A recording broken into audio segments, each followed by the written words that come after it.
Hello दोस्तों, welcome to YouTube channel of ASF institute. देखो, हमने जीओसी का क्या कहते हैं 2 लेक्चर कंप्लीट कर लिया। ऊपर आपको एक लिंक दिख रहा होगा, वहाँ आप सेकंड लेक्चर देख सकते हो। तो ठीक है, तो मैंने मतलब पहले वाले लेक्चर में आपको लगभग 60 to 70% हाइपर कंजुगेशन कंप्लीट कराया था, और वो जो 30% या 40% जो बचा हुआ है वो एडवांस हाइपर कंजुगेशन है। मतलब कि जब ये इंडक्टिव और मेजोमेरिक और ये हाइपर कंजुगेशन कंप्लीट हो जाएगा, उसके बाद वो एडवांस हाइपर कंजुगेशन पढ़ाएंगे। उसमें यहाँ तक अभी जो पढ़ाऊंगा चीज़ें फंसेगी नहीं। तो आज जो हमारा लेक्चर है वो आपका इंडक्टिव इफेक्ट पे है। ठीक है, तो वो इंडक्टिव इफेक्ट देखें भाई किस तरीके से, क्योंकि मैं जो लेक्चर सेकंड में मैंने जहाँ खत्म किया था वहाँ मैंने बोला था कि जहाँ हाइपर कंजुगेशन में same number of alpha hydrogen हो जाते हैं, और मतलब आप जिस मॉलिक्यूल की स्टेबिलिटी को आप हाइपर कंजुगेशन से नहीं बता सकते हो, उनको फिर क्या कहते हैं हम इंडक्टिव से बताना स्टार्ट करते हैं। तो अब बेसिकली बात क्या है कि भाई इंडक्टिव क्या है। देखो, जो भी क्लासेस चलेंगे उसकी क्या कहते हैं वीडियो के डिस्क्रिप्शन में आपको इसका पीडीएफ मिल जाएगा, आप डाउनलोड कर सकते हो, या आप बेहतर ये होगा कि आप क्लास नोट बनाते चलो, उतना ज़्यादा सही होता है। क्योंकि ऑर्गेनिक ऐसी चीज़ है कि आप जितना ज़्यादा लिखोगे उतना ज़्यादा आपको चीज़ें समझ में आएगी, क्योंकि ऑर्गेनिक के लिए खुद थॉट आपको डेवलप करना पड़ता है। देखो, what is the inductive effect, मतलब अगर आपसे पूछे कि इंडक्टिव इफेक्ट है क्या, पहली बात तो ये ध्यान देना, इंडक्टिव इफेक्ट जो पाया जाता है वो कोवैलेंट बॉन्ड में पाया जाता है, ना कि आयनिक बॉन्ड में। ठीक है, जैसे कभी कभी आपसे पूछ लिया जाए भाई NaCl में भी, ऐसे अभी पढ़ाऊंगा जस्ट आप देखो, जैसे NaCl है, आयनिक है, उसमें इंडक्टिव नहीं पाया जाता। इंडक्टिव हमेशा जो पाया जाएगा कोवैलेंट बॉन्ड के थ्रू पाया जाता है। ये बात हमेशा ध्यान में रखे रहना। कभी कोई इंटरव्यू मान लो कुछ सवाल पूछे भाई इंडक्टिव आपका कहाँ कहाँ पाया जाता है। ठीक, तो it is a permanent effect है, मतलब एक परमानेंट इफेक्ट होता है जो अगर किसी मॉलिक्यूल में है, रहता ही है।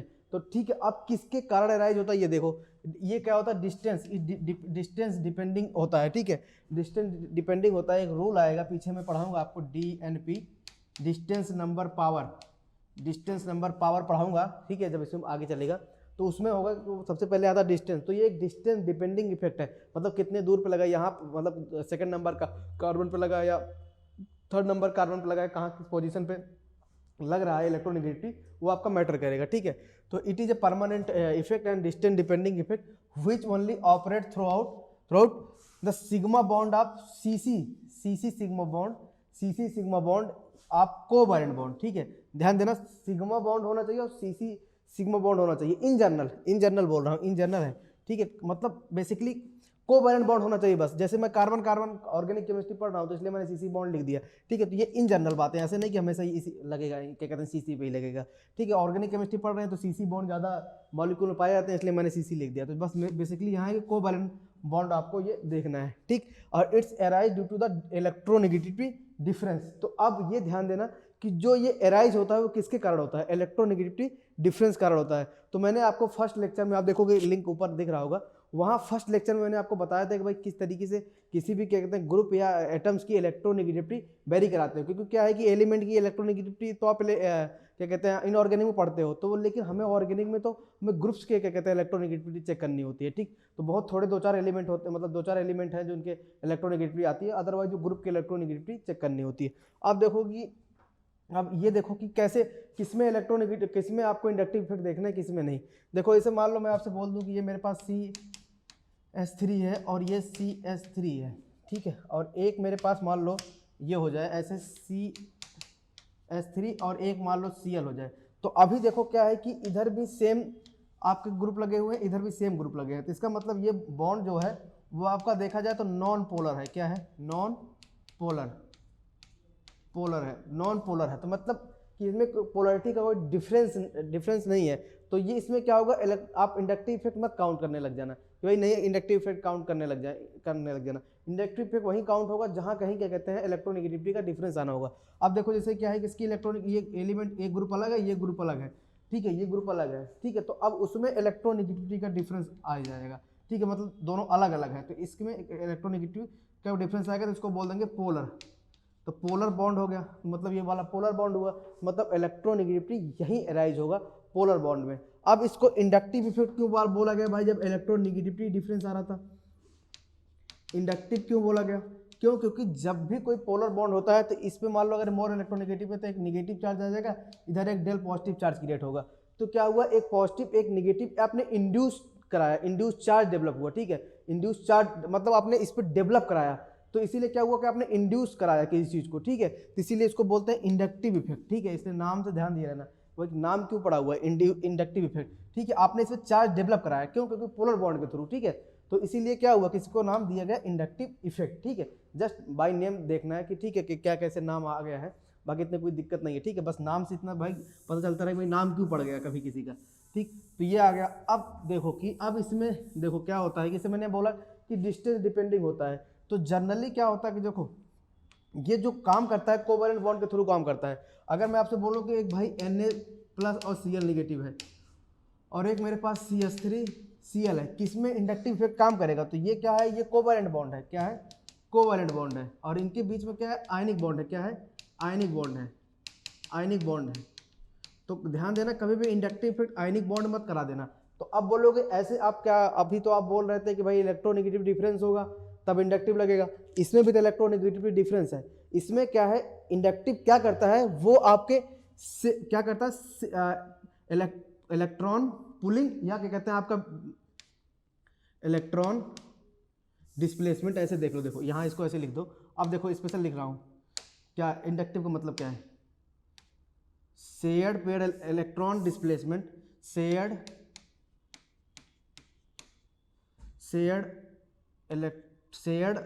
Electron between covalent bond. जो भी आपके क्या कहते हैं शेयर्ड इलेक्ट्रॉन हुए कोवैलेंट बॉन्ड, उनका ही डिस्प्लेसमेंट, उनका क्या होगा, डिस्प्लेसमेंट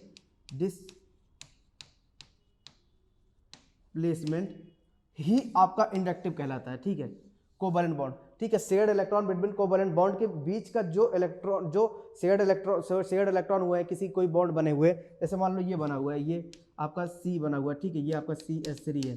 ठीक है, CH3 है। तो अब इनके बीच में इलेक्ट्रॉन शेयर्ड यहाँ हो गए, यहाँ हो गए, यहाँ हो गए, यहाँ हो गए। तो अभी मैं ये नहीं बता रहा हूँ भाई कौन सा प्लस आई है कौन सा माइनस आई, बस ये देखो इंडक्टिव का मतलब क्या है कि जो शेयर्ड वाले इलेक्ट्रॉन होते हैं, शेयर्ड पेयर्ड इलेक्ट्रॉन होते हैं और कोवैलेंट बॉन्ड के बीच में, उनके इलेक्ट्रॉन के डिस्प्लेसमेंट मतलब कि कहीं जा नहीं रहा है, बस वो थोड़ा से आगे पीछे हो रहे हैं कहीं। ठीक है, जस्ट थोड़ा से आगे पीछे हो रहे हैं, मतलब कोई मोर इलेक्ट्रोनेगेटिव इधर आ गया, ये खींच के हल्का से यहाँ चला गया, ये खींच के हल्का से यहाँ चला गया, ये खींच के हल्का सा यहाँ चला गया। तो बस उन्हीं की डिस्प्लेसमेंट को, ठीक है, उन्हीं की डिस्प्लेसमेंट को ही इंडक्टिव इफेक्ट बोला जाता है। इसमें तो कोई शेयर्ड इलेक्ट्रॉन तो है नहीं ना भाई, इसमें तो कंप्लीट एक उसको दे दिया है, ये अपना कंप्लीट निकाल दिया है, वो कोल्ड्रिन रिसीव कर लिया, तो ये कोई शेयर तो है नहीं। ठीक है, मतलब बॉन्ड बना के शेयर किए नहीं है। तो इलेक्ट्रॉन का डिस्प्लेसमेंट को थ्रू आउट तो कोवैलेंट बॉन्ड, इलेक्ट्रॉन का displacement through out the covalent bond he inductive effect कहलाता है। तो इसलिए ये ध्यान देना, कभी NaCl में अगर आपसे पूछे कि भाई NaCl में क्यों नहीं लगता इंडक्टिव इफेक्ट, तो ध्यान देना कि इंडक्टिव का मतलब ही क्या है। ठीक, उसमें इंडक्टिव में क्या किया आपने, इंड्यूस कराया। इसमें क्या है, परमानेंट चार्ज है। क्या है, परमानेंट NaCl में परमानेंट चार्ज है और आपने इसको इंड्यूस कराया। इंड्यूस का मतलब ही कि भाई इंडक्टिव लगाना है। तो बाय नेम भी अगर आपको डिफरेंशिएट करना है तो बाय नेम आप डिफरेंशिएट कर सकते हो। तो ये बहुत ही छोटी चीजें थी जो हमें मतलब जनरली कंफ्यूज करती है कि भाई NaCl, ऐसे आपसे कोई पूछ ले कि भाई बताओ NaCl में क्यों नहीं है, या CHCl में क्या कहते हैं, आप बोलते तो डिफिनेशन में इलेक्ट्रोनेगेटिविटी डिफरेंस का एराइज होता है, तो एराइज होता है तो वहाँ भी इलेक्ट्रोनेगेटिव डिफरेंस है। तो अब रीजन समझ में आया कि बस इलेक्ट्रॉन का डिस्प्लेसमेंट होता है, मतलब कि अभी बताऊंगा भाई आगे जाएगा, खींचेगा या क्या कहते हैं दूर जाएगा, बात की बात है, वो प्लस आई माइनस आई। पहले तो ये डिफिनेशन देखो। ठीक, तो अब हम आगे मैं इसको रफ करता हूँ। ठीक, अब देखो, अब आता है कि इसके पहली बात तो मैं पढ़ाऊंगा, फिर उसके बाद बताऊंगा एप्लीकेशन कैसे कैसे चलेंगे। देखो, एक आता है प्लस आई, एक पहले आता है प्लस आई, एक होता है माइनस आई। तो अब देखो प्लस आई मतलब क्या होगा, इलेक्ट्रॉन डोनेटिंग, इलेक्ट्रॉन डोनेटिंग मतलब शेयर्ड पेयर्ड इलेक्ट्रॉन को आप कहीं क्या कहते हैं पुल करो। ठीक है, shared paired electron, covalent shared paired electron को आप पुल करो, तो इलेक्ट्रॉन डोनेटिंग बोल दूं ऐसे, इलेक्ट्रॉन डोनेटिंग। ठीक है, through out the sigma bond covalent sigma bond. ठीक है, इलेक्ट्रॉन डोनेटिंग, और इसको इलेक्ट्रॉन विड्रॉइंग ऐसे लिख दूं, इलेक्ट्रॉन विड्रॉइंग होगा, मतलब अगर कोई इलेक्ट्रॉन विड्रॉ करेगा through out the covalent sigma bond तो वो उसको बोलेंगे माइनस आई। तो अब देखो कि अब मैं यहाँ पढ़ाने चल रहा हूँ आपको माइनस आई। क्या पढ़ाने चल रहा हूँ, माइनस आई। देखो माइनस आई क्या होता है, तो माइनस आई देखो, अब मैंने बोला कि भाई डिस्टेंस डिपेंडिंग होता है। पहले तो ये देखो माइनस आई का मतलब क्या है कि अब देखो इसे मान लो एक कोल्ड्रिंक लगा दिया और यहाँ एक कार्बन लगा दिया, यहाँ एक कार्बन लगा दिया, यहाँ एक कार्बन लगा दिया, यहाँ एक कार्बन लगा दिया, यहाँ एक कार्बन लगा दिया। तो अब क्या होता है कि देखो अब ये पास में है, देखो पास में है। जैसे मान लो कि कोई आदमी आपको खींच रहा हो यहाँ से, क्योंकि मोर इलेक्ट्रोनेगेटिव है, ये मोर इलेक्ट्रोनेगेटिव एटम है, ये इलेक्ट्रोनेगेटिव इसकी हाई है एज कंपेयर कार्बन से, तो अपने तरफ इलेक्ट्रॉन को खींचेगा। तो यहाँ जो इलेक्ट्रॉन होंगे उनको ज़्यादा खींचेगा। अगर देखो जाए तो मैं इधर ऐसे देखो चार ऐसे लगा दिया, ठीक है, 4 एरो लगा दिया, ठीक है, तो उधर ज़्यादा इलेक्ट्रॉन उसकी तरफ जाएंगे। लेकिन देखो ऐसे मान लो रस्सी रस्सी खींच रहे हो, ठीक है, तो आप देखो यहाँ कोई खड़ा होगा, यहाँ कोई खड़ा होगा, यहाँ कोई पकड़ खड़ा होगा रस्सी, यहाँ कोई खड़ा होगा, यहाँ कोई खड़ा होगा, तो सबसे ज़्यादा जो इफेक्ट पड़ेगी रस्सी पे वो यहाँ पड़ेगी, ठीक है। तो वही इलेक्ट्रॉन को सबसे ज़्यादा कौन खींचेगा, मतलब इलेक्ट्रॉन जो पुल उसकी तरफ जाएगा वो सबसे ज़्यादा इस वाले पोजीशन वाला जाएगा। फिर अब इधर पे हल्का सा थोड़ा सा कम हो जाएगा, इसीलिए देखो मैंने 3 एरो लगाया। तो देखो इधर इसके लिए देखो तो 2 एरो, इसके लिए देखो तो 1 एरो, और यहाँ देखो एकदम आते आते खत्म हो गया। तो ऐसे माना जाता है कि भाई ये फर्स्ट कार्बन है, ये सेकंड कार्बन, ये थर्ड कार्बन, ये फोर्थ कार्बन, मतलब 5th कार्बन तक आते आते एकदम एटलीस्ट मतलब एकदम एटलीस्ट आपका 0 हो जाता है। तो इंडक्टिव इफेक्ट इसीलिए बोलता है कि भाई डिस्टिंक्ट डिपेंडिंग होता है। आप खुद सोचो ना कि कोई आदमी खींच रहा है, कोई इलेक्ट्रॉन खींच रहा है, अपने तरफ कंप्लीटली तो जा नहीं रहा है, कंप्लीटली जा नहीं रहा है, जस्ट क्या हो रहा है कि भाई खींच रहे हैं इलेक्ट्रॉन। मान लो अगर इनके बीच में ऐसे ऐसे थे यहाँ, ठीक है, अगर कोई इनको इधर से खींच रहा है तो ये थोड़े से खींच के इलेक्ट्रॉन यहाँ चले आए, भाई ये लो थोड़ा सा खींच के इधर चले आए बस, ठीक है। तो यह देखो यहाँ पहले अगर देखा जाए तो यहाँ थे और खींच के थोड़े से आगे चले गए, ठीक है, खींच के थोड़े से आगे चले गए, कंप्लीटली जा नहीं रहे हैं। तो इसीलिए डिस्टेंस डिपेंडिंग होता है, ध्यान देना, इसीलिए डिस्टेंस डिपेंडिंग बोला जाता है। तो ये ऐसे बुकों में देखोगे कि ऐसे एरो दे के समझाए रहते हैं, तो ताकि आपको पता चले कि भाई किसका पावर कितना है, इसलिए मैंने एरो दे के समझाया। तो ये -i आ गया, तो -i। तो अब मैंने आपको क्या कहते हैं फर्स्ट वाला जो जीओसी का लेक्चर था उसको ध्यान से देखना। मैंने बोला था कि वहाँ मैं जितने भी इंडक्टिव क्या कहते हैं पढ़ाऊंगा वो तब क्या कहते हैं साइज का मैटर करेगा। तो अगर आप फर्स्ट वाला नहीं देखोगे तो आपको ऊपर लिंक दिख रहा होगा, आप एक बार जरूर उसको देखो, तब यहाँ से चीज़ों रिलेट कर पाओगे भाई -i क्या है, कैसे क्या होता है। देखो अब -i क्या होता है, देखो यहाँ अगर मैं ऐसे लिखूँ कि -i किसका होगा भाई, हर चीज़ में कार्बन के रिस्पेक्ट में लिखने जा रहा हूँ, ध्यान देना, हर चीज़ को जितने भी इलेक्ट्रोनेगेटिविटी लिखूंगा मैं कार्बन के रिस्पेक्ट में लिखूंगा। तो अगर मान लो मेरे पास एक पॉजिटिव चार्ज वाला एटम हो जिससे किसी ग्रुप से या किसी सिस्टम से वो जुड़ा हुआ हो, एक हमारे पास न्यूट्रल हो, और एक मेरे पास यहाँ आपका एनायनिक हो,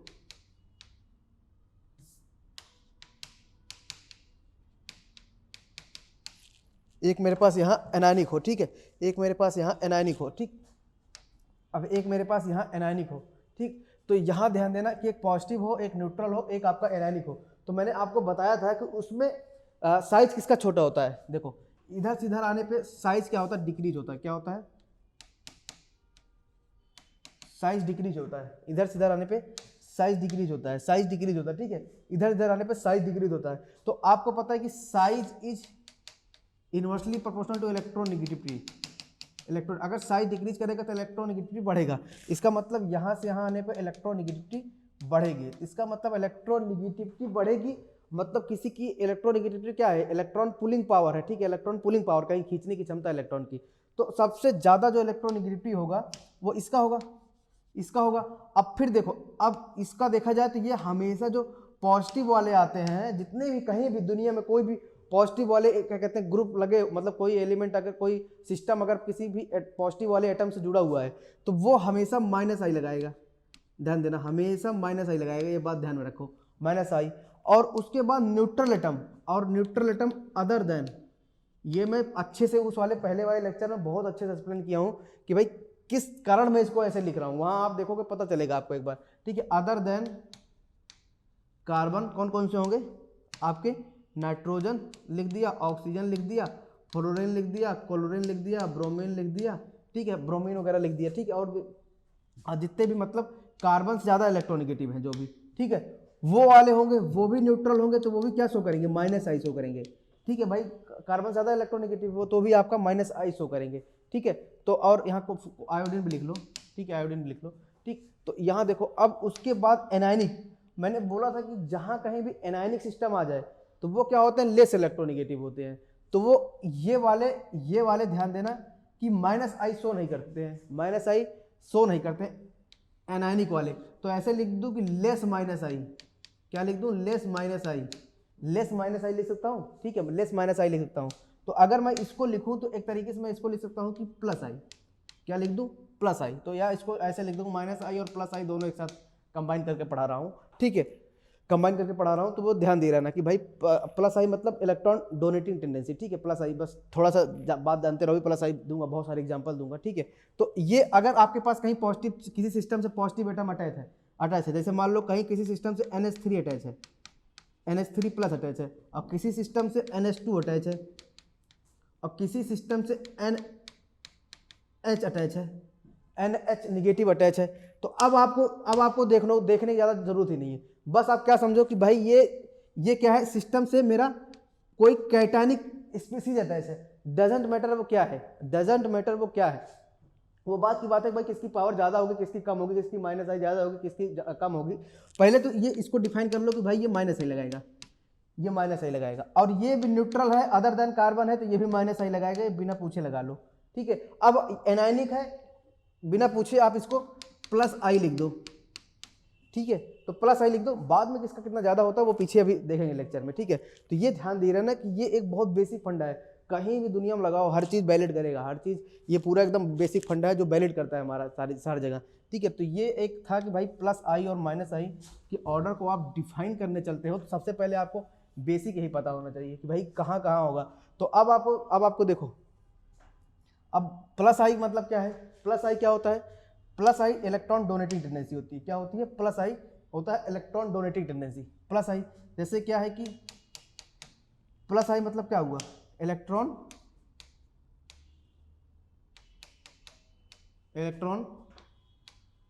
donating tendency, electron donating tendency होता है, ठीक है, इलेक्ट्रॉन डोनेटिंग टेंडेंसी होता है।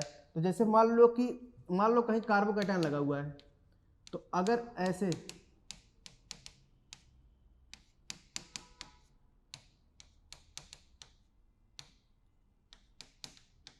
ये है, ठीक है, और आपके पास मान लो कि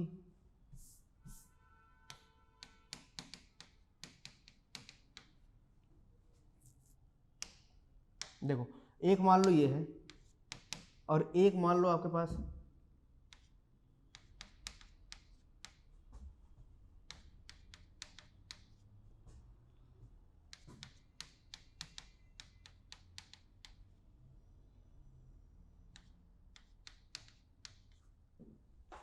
ठीक है ये है।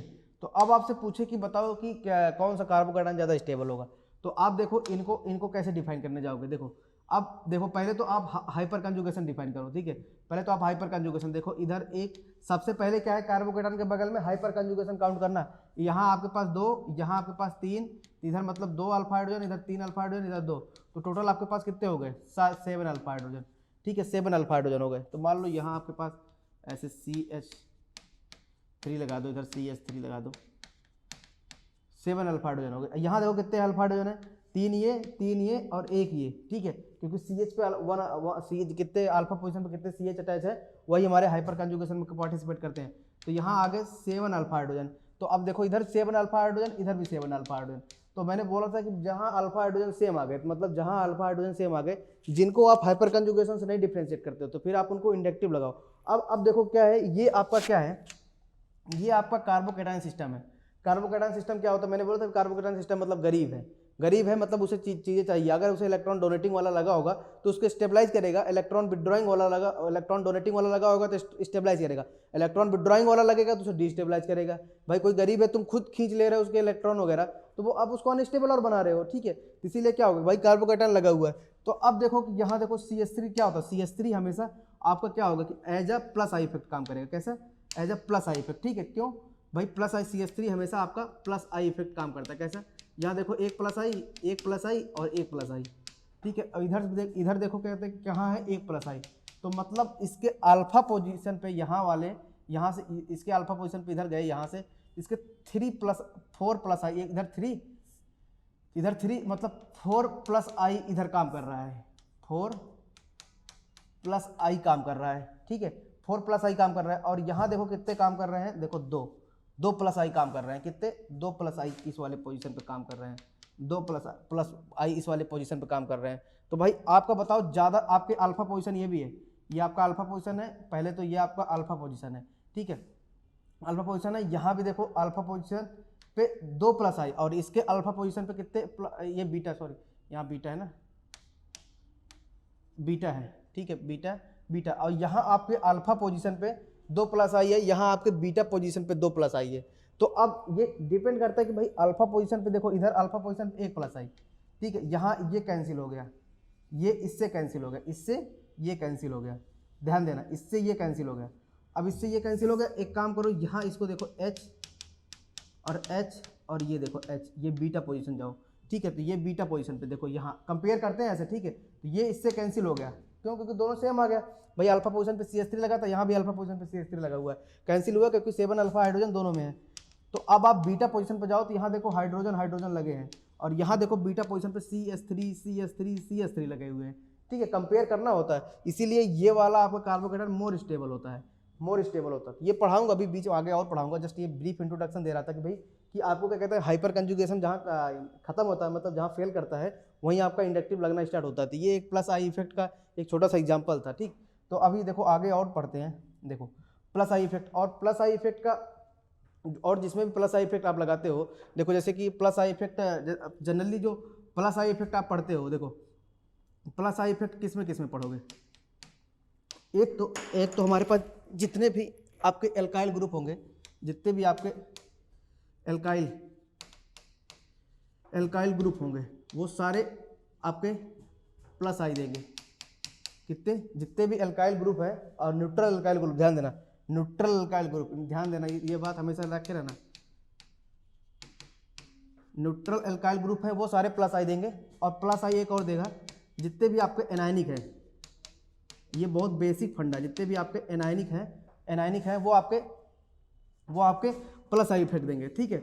और माइनस आई कौन कौन से देंगे, माइनस आई कौन कौन से देंगे, एक तो माइनस आई कौन कौन से देगा, एक तो भाई आपका जो पॉजिटिव होगा वो पॉजिटिव चार्ज या जिससे जुड़ा होगा मतलब सिस्टम एटम से, वो वाला आपका माइनस आई देगा। एक माइनस आई देगा कि अदर देन कार्बन कोई हो, अदर देन कोई कार्बन से जुड़ा हो, ठीक है, अदर देन कार्बन से नाइट्रोजन कोई है, फ्लोरीन ऑक्सीजन ब्रोमीन, ठीक है, ये सब सारे अगर जुड़े होंगे तो वो माइनस आई देंगे। तो ये इन दो केसों में माइनस आई होता है और इन दो केसों में प्लस आई होता है।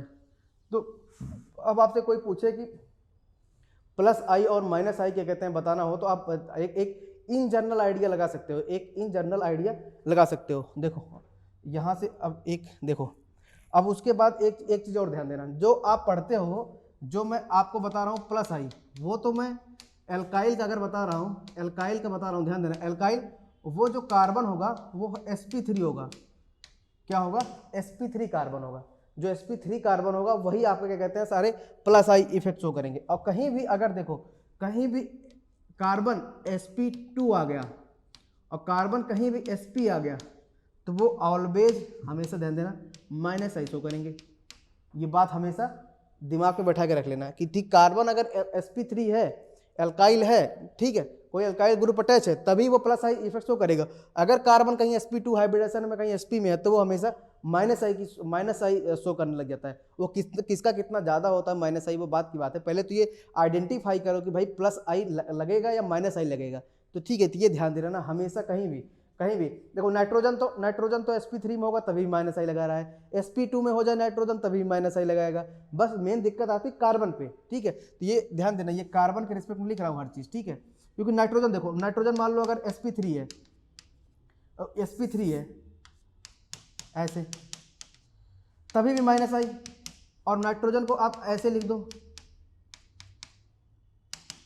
यहाँ लिख दो, ये ऐसे, ये sp लिख दो, ठीक है, sp लिख दो, तभी भी आपका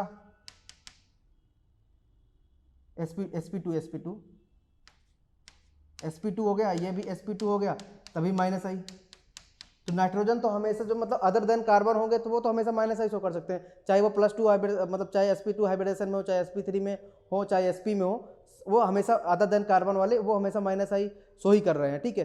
बस ये एक आता है दिक्कत इसमें, ठीक है, कि ये अगर कार्बन आपका sp2 हो, मान लो अगर कहीं कार्बन आपका ऐसे हो, C डबल बॉन्ड C हो जाए, तो अब देखो C डबल बॉन्ड C हो गया तो ये sp2 हाइब्रिडेशन हो गया, नहीं हो गया, sp2 हाइब्रिडेशन हो गया, नहीं हो गया ये वाला, तो sp2 हाइब्रिडेशन हुआ तो भाई ये पूरा सिस्टम कैसे बिहेव करने लगेगा, माइनस आई के तरीके, ठीक है। जैसे कहीं मान लो ये लिखा हो, ये वाला ये सिस्टम ऐसा लिखा हो, तो भाई ये देखो, इसमें सिग्मा, इसमें सिग्मा, इसमें सिग्मा, तो ये sp2 हाइब्रिडेशन हो गया, तो ये भाई माइनस आई के तरीके बिहेव करने लगा, माइनस आई के तरीके बिहेव करने लगा। तो ये ध्यान दे रहे हैं कि भाई पहले सबसे पहले आइडेंटिफाई करो कि कौन सा ग्रुप आपका माइनस आई शो करता है, कौन सा प्लस आई। तो फिर आगे हम ट्रेंड देखेंगे भाई किसका ज़्यादा होगा किसका कम होगा। तो ये एक नॉर्मल सा क्या कहते हैं एप्लीकेशन था कि भाई किस तरीके से आपको देखना होता है कि भाई पहले आइडेंटिफाई करो, ठीक है। तो जितने भी मैंने अभी तक पढ़ा है वो सब आइडेंटिफिकेशन था कि भाई आइडेंटिफाई कैसे करना है। तो ये आप अगर ये कॉपी में हमेशा ध्यान से लिख के रख लेना, ठीक है, कि कहाँ आपका प्लस आई लगेगा। बहुत ज़्यादा कन्फ्यूजन होती है कि भाई प्लस आई लगेगा माइनस आई लगेगा, पता ही नहीं चलता कि भाई कहाँ प्लस आई लगेगा कहाँ माइनस आई लगेगा। और एक चीज़ मैं आपको और बताना चाहता हूँ, देखो ध्यान से सुनना, ये बातें ये बहुत ही इंपॉर्टेंट बातें हैं। तो जनरली आप क्या कहते हैं इसको गलत करते हो। देखो अगर मान लो किसी एक ग्रुप में यहाँ देखो, ये देखो कार्बन है और ये ऑक्सीजन है। यहाँ ये ऑक्सीजन न्यूट्रल है, कैसा है भाई, ये वाला ऑक्सीजन न्यूट्रल है। क्या है, ये वाला ऑक्सीजन न्यूट्रल है, ठीक है। और ये वाला ऑक्सीजन कैसा है, एनायनिक है। तो भाई अगर न्यूट्रल है तो ये प्लस आई शो करेगा, वो मतलब न्यूट्रल है तो माइनस आई शो करेगा, ठीक है भाई। इस पे क्या होगा, इस वाले कार्बन पे तो माइनस आई शो करेगा, और ये एनायनिक है तो ये प्लस आई शो करेगा। तो अब अगर मान लो यहाँ कोई ए ग्रुप लगा हो, अगर आपसे पूछो कि बताओ इस एक ग्रुप या जो भी सिस्टम लगा हो उस पे इन पूरे वाले ग्रुप का प्लस आई इफेक्ट लगेगा या माइनस आई लगेगा, कोई एक लगेगा तो कोई एक ही, पर डिपेंड करेगा कौन सा लगेगा, प्लस आई। तो इतना ध्यान देना कि भाई लेने, जैसे आप कहते नहीं हो कि भाई देने वाले से बड़ा लेने वाला होता है। तो अब देखो क्या है, तो ये क्या है, ये आपको दे रहे हैं पैसे, मतलब क्या है कि आपको दे रहे हैं। तो ये हमेशा ध्यान देना, plus I effect is more dominant than minus I. ये बात हमेशा लिख के रखे रहना, ये बहुत ही इंपॉर्टेंट है। जब भी आप क्या कहते हैं बर्च रिडक्शन वगैरह पढ़ते हो, ठीक है, ये ध्यान दे रहना है। बर्च रिडक्शन में बहुत ज़्यादा इसका यूजफुल मीनिंग आता है, ठीक। तो ये नेगेटिव है, ठीक है, नेगेटिव है और बहुत ज़्यादा यूजफुल मीनिंग होता है इसका, ठीक है। ये जब आप बर्च रिडक्शन वगैरह पढ़ोगे या एसिडिटी वगैरह पढ़ोगे या बहुत सारे क्या कहते हैं अभी आप क्या कहते हैं क्या आप पढ़ोगे आगे क्या कहते हैं रीमन टीमर रिएक्शन वगैरह, तो वहाँ बहुत ज़्यादा इंपॉर्टेंस आता है इसका, ठीक है। तो ये प्लस आई इफेक्ट इसका डोमिनेंट होता है, ठीक है। तो ये रिएक्शन मैकेनिज्म में बहुत ज़्यादा इंपॉर्टेंट रोल प्ले करता है। देखो अगर मान लो यही ग्रुप ऐसे लगा हो और यहाँ कोई ए लगा हो सिस्टम, और मैं आपसे बोल दूँ कि बताओ ये ग्रुप इस ए पे भाई प्लस आई इफेक्ट शो कराएगा या minus I, plus I effect show कराएगा या माइनस आई। तो अब देखो यहाँ क्या होगा, देखो ये भी न्यूट्रल है और ये भी न्यूट्रल है। अब न्यूट्रल है तो बात ही खत्म, अदर देन कार्बन है न्यूट्रल है तो भैया कार्बन से अटैच है, तो इसका मतलब ये माइनस आई ये भी माइनस आई, तो बात खत्म कि दोनों माइनस आई, झगड़े नहीं है किसी बात का। तो इसमें माइनस आई और इस वाले केस में इसका प्लस आई। तो ये ध्यान दे रहना कि plus I is more dominant than minus I भी होता है। ये बात हमेशा एकदम बात समझ के रख रहना, कहीं आपको किसी एक पॉइंट पे प्लस आई भी लग रहा हो, किसी एक पॉइंट पे माइनस आई लग रहा हो, ठीक है। तो ये हमेशा प्लस आई आपका डोमिनेट कराता है, ठीक है, प्लस आई आपका डोमिनेट करता है, ठीक है। तो ये ध्यान दिए रहना। बाकी वो मॉलिक्यूल टू मॉलिक्यूल बहुत जगह डिफर करता रहता है, पर एक जनरल आइडिया है कि भाई अगर ऐसा कोई ग्रुप आ गया तो प्लस आई आपका हमेशा माइनस आई से डिफर करेगा, ठीक है। तो ये बात हमेशा ध्यान देना। अब फिर ये बात हो गई। अब देखो आगे मैं इसको रफ कर देता हूँ या इसको रहने देता हूँ, आप पीडीएफ में इसको नोट कर लेना। अब देखो अभी तो इसको ऑर्डर बाद बताऊँगा, ठीक है, ऑर्डर बाद बताऊँगा। तो जहाँ कहीं प्लस आई होगा वो क्या करेगा, कार्बोकैटायन की स्टेबिलिटी को इंक्रीज करेगा।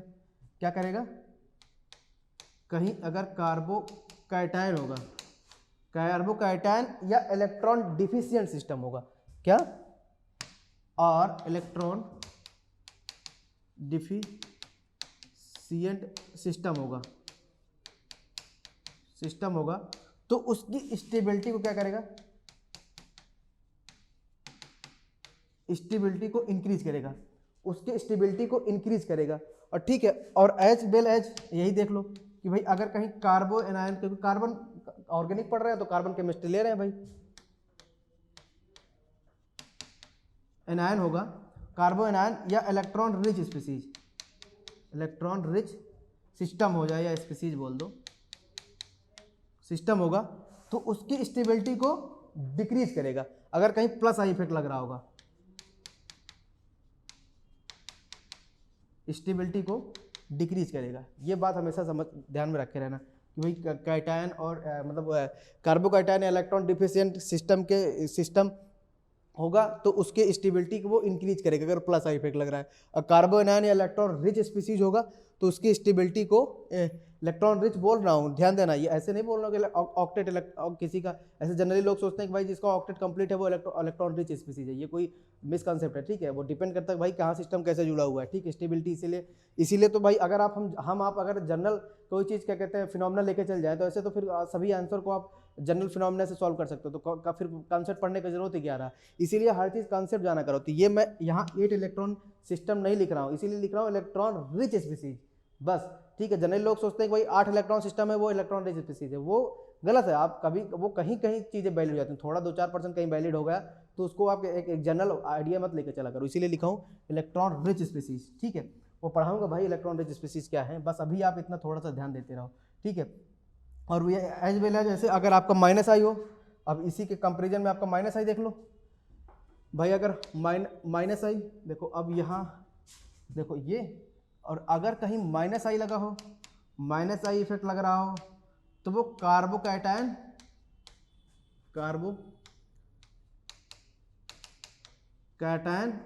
और इलेक्ट्रॉन डिफिशिएंट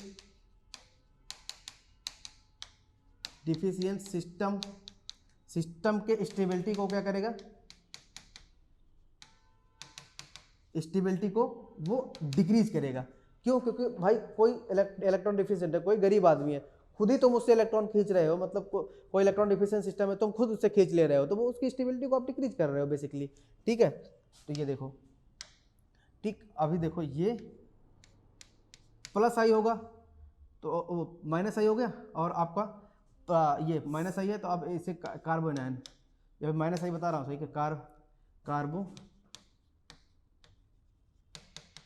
कार्बोनायन होगा तो इलेक्ट्रॉन रिच स्पीसीज होगा, तो माइनस आई लग रहा है, इलेक्ट्रॉन रिच सिस्टम होगा, स्पीसीज होगा, तो उसकी स्टेबिलिटी को वो इंक्रीज करेगा,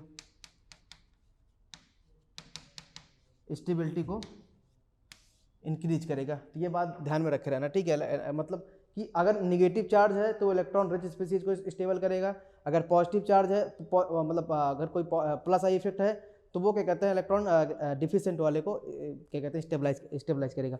तो अब देखो यहाँ हम पढ़ते हैं ऑर्डर, देखो ये एक ऑर्डर है, ठीक है। ये देखना वीडियो के डिस्क्रिप्शन में भी आपको PDF डाउनलोड हो जाएगी। बेहतर ये होगा कि आप इनको 2-3 बार लिख लो, ठीक है। ये आप इनको 2-3 बार एक बार लिख लोगे तो आपको चीज़ें पता चल जाएंगी भाई कहाँ क्या होता है, ठीक है। तो यहाँ ध्यान देना, ये देखो क्या है कि ये इधर से इधर मैंने लिखा है माइनस आई का ऑर्डर, ठीक है। इधर से मतलब ये जितने भी देख रहे हो आप सब इधर से इधर हैं, ये इधर से इधर सारा मैंने पूरा माइनस आई का ऑर्डर लिख रखा है, ठीक है। क्योंकि एक लाइन में सारे आ नहीं आते इसलिए मैं जस्ट इनको घुमा घुमा के ऐसे लिख दिया हूँ। ये क्या है, माइनस आई का ऑर्डर है। अब इनको रटने नहीं है, बस एक आइडिया लगाना है। ये सारे लिखे पड़े हैं, इनको जस्ट आपको एक आइडिया लगाना है, ठीक है। इतने कहाँ आप रट पाओगे, रटोगे तो खुद ही भूल जाओगे। तो आपको जस्ट आइडिया लगाना है कि भाई क्या क्या होगा। देखो सबसे पहले आपको पता है कि भाई सबसे ज़्यादा आपको जो क्या कहते हैं इलेक्ट्रॉन क्या कहते हैं इलेक्ट्रोनिगेटिव एटम होते हैं वो आपके फ्लोरीन होते हैं, फिर उसके बाद ऑक्सीजन आते हैं। अब ऑक्सीजन पे भी अगर पॉजिटिव चार्ज हो जाए और ऑक्सीजन के साथ फ्लोरीन लग जाए तो आप देखो कि मतलब एक तो क्या कहते हैं ऑक्सीजन इलेक्ट्रोनिगेटिव, उस पर आप 2-2 फ्लोरीन लगा दो और पॉजिटिव चार्ज बना दो ऑक्सीजन को, तो मतलब कि आप सबसे ज़्यादा जो माइनस आई पावर होती है वो इसकी होती है, ठीक है। तो फिर उसके बाद तो इसीलिए मैंने बोला, देखो यहाँ देखो सबसे देखो अगर आपसे पूछे कि भाई F3+ हो और आपका OF2+ हो, अगर आपसे कोई पूछे, देखो यहाँ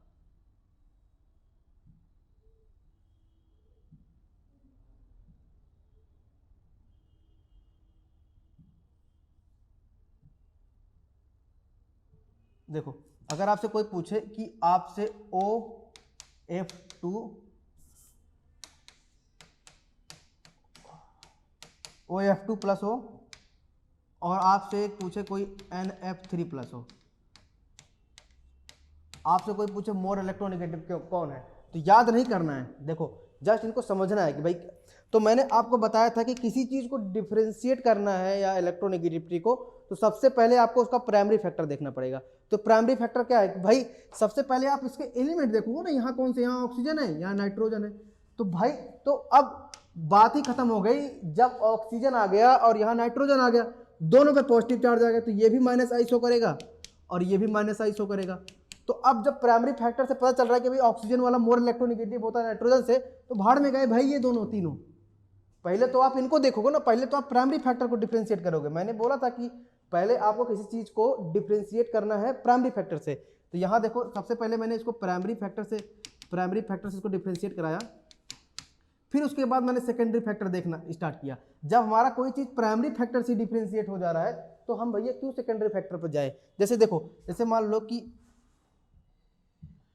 लो कि मेरे पास यहाँ ऐसे लगा हो O और F और F ऐसे, और ऐसे लगा हो H और H और A+।